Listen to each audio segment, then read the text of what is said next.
Welcome to The Explainer. Today we're diving into a really cool idea from our source material, a super simple 10-minute habit that costs you absolutely nothing, but could instantly reset your brain for the entire day. So, let's get into it. First up, let's talk about a habit that, let's be honest, millions of us have. And according to our source material, this one little thing might be completely sabotaging our day before it even really gets going. Wow, that's a pretty bold statement, right? It suggests that the very first thing we feed our brain sets the tone for everything else. That blast of blue light, the flood of notifications, you're basically telling your brain to start the day stressed out, reactive, and distracted. So what's actually happening inside our heads on a biological level? And, more importantly, what's the alternative? Well, here's the great news. The fix isn't some complicated biohack. It's incredibly simple, it's totally free, and it's based on the way our brains are already wired to work. So, if not the phone, then what?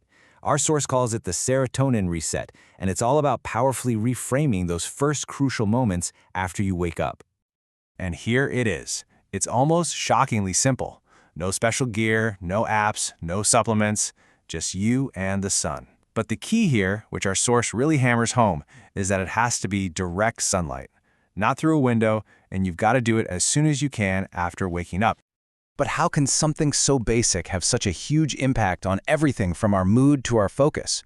Well, it all comes down to a really powerful neurochemical reaction that's literally designed to kickstart our day. Okay, so this is the heart of it all. Serotonin activation. You've probably heard of serotonin as the feel-good chemical, but it's so much more than that. Think of it as the brain's master switch. It helps regulate your mood, your focus, and your body's internal clock, your circadian rhythm. And morning light? Well, that's the key that turns the whole system on. So this isn't just about, seeing the light. It's a direct biological command. When that morning sunlight hits special receptors in your eyes, it sends a crystal-clear message to your brain's master clock that says, hey, the day has officially started. Time to release the serotonin.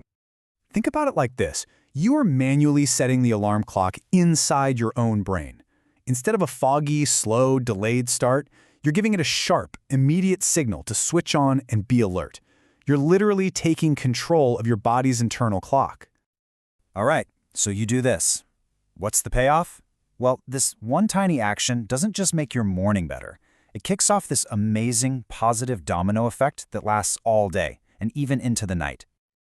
This slide just lays it out so clearly, doesn't it? This is the choice you're making the second you wake up. On one side, you've got the reactive, stressful input from your phone, which leads to brain fog and a bad mood. And on the other, you have the proactive, serotonin-boosting input from the sun, which sets you up for clarity and a stable mood. It's a fundamental fork in the road for your brain. And the payoff is absolutely huge.